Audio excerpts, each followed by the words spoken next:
Kalau menurut kalian bangsa dan ras yang paling unggul di muka bumi adalah Amerika? Bukan. Rusia? Bukan juga. Jerman? Inggris? Prancis? Juga bukan. Cina? Apalagi? Bukan guys.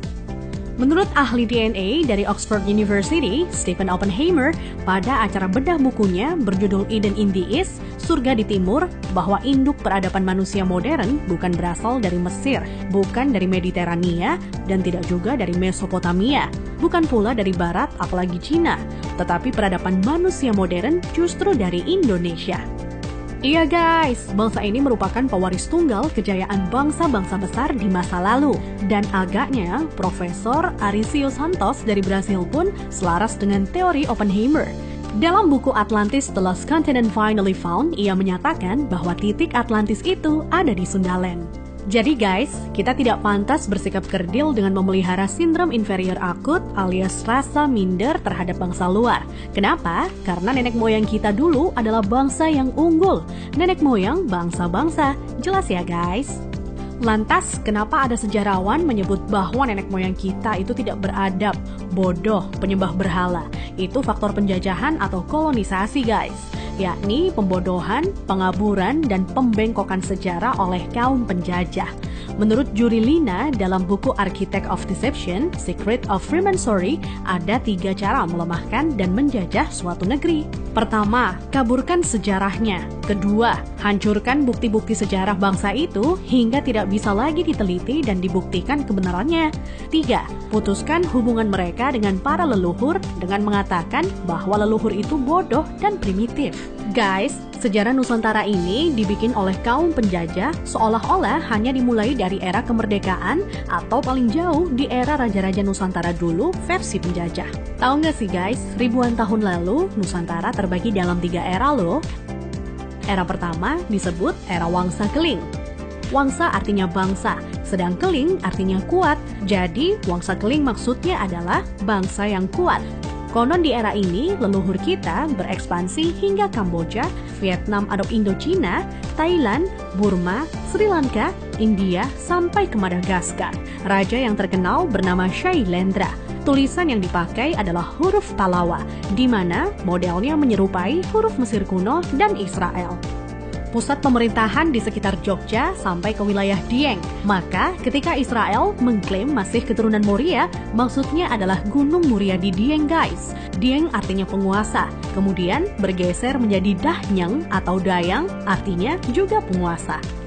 Setelah Wangsa Keling menghilang, ditengarai munculnya situs Dieng maupun Candi Borobudur. Nah, habisnya era Wangsa Keling ditandai dengan bangunan Bako atau Baki, yang artinya kuburan atau berakhir, dan ditandai dengan berdirinya Candi Boko atau Bako. Era selanjutnya adalah era Medang Kamulyan. Medang artinya kemajuan dan Kamulyan artinya kemuliaan atau kejayaan. Bahwa Medang Kamulyan zaman kemajuan terutama bidang keagamaan. Agama lebih dititik beratkan dalam sistem pendidikan terpadu mulai dari lingkup kecil hingga besar. Rajanya yang terkenal adalah Ratu Boko. Di era itu merupakan cikal bakal munculnya huruf Sangsekerta yang dikenal oleh Aji Saka. Aji artinya sesuatu yang dihormati dan Saka artinya penyangga, caga atau tiang. Nah, tiang jika bergeser ke Cina menjadi tian atau Tuhan. Jadi guys, Aji Saka artinya sesuatu yang dihormati karena Tuhannya atau segala sesuatu yang mengacu pada Tuhan yang sangat dihormati. Kemudian huruf-huruf tadi akhirnya menjadi bahasa Sangsekerta. Jadi guys, Sangsekerta itu asli berasal dari bumi Nusantara atau Indonesia, bukan dari India. Kenapa? Di India tidak ada kata-kata sang. Jika berbasis kata sang, justru lebih dekat ke Cina. Contohnya Chiang Kai-shek, di mana Chiang oleh bangsa Cina dibaca sang. Jadi guys, sang itu berasal dari bahasa asli Indonesia tempo dulu, yakni bahasa Saka. Huruf yang dipakai di era Ratu Boko adalah Sangsekerta. Iya, kerta artinya 4, sedang sang asal kata wangsa atau bangsa. Jadi, Sangsekerta itu 4 bangsa yang meliputi antara lain, pertama, bangsa Qin yang meliputi bangsa Cina sendiri, Vietnam, Laos, dan Kamboja. Kedua, bangsa Thai meliputi Burma dan Thailand. Ketiga, bangsa Afrika, yakni Madagaskar, Sri Lanka, India, dan lain-lain hingga Mesir disebut sebagai bangsa Afrika. Keempat, Bani Jawa yang terdiri atas bangsa atau suku Jawa, Sumatera, Papua, sampai Kepulauan Polinesia dan Hawaii. Hingga kini, Sangsekerta kuat pengaruhnya di India dan Sri Lanka. Dari keempat bangsa tersebut, penguasa yang terkenal ialah Ratu Boko. Jika keempat unsur bangsa itu digabungkan, maka timbul istilah Nuswantara atau Nusantara. Nusa artinya pulau, antara artinya jarak, maka makna Nusantara adalah bangsa yang hidup di pulau-pulau yang tersebar dari Kepulauan Polinesia di ujung timur hingga wilayah Madagaskar atau Afrika.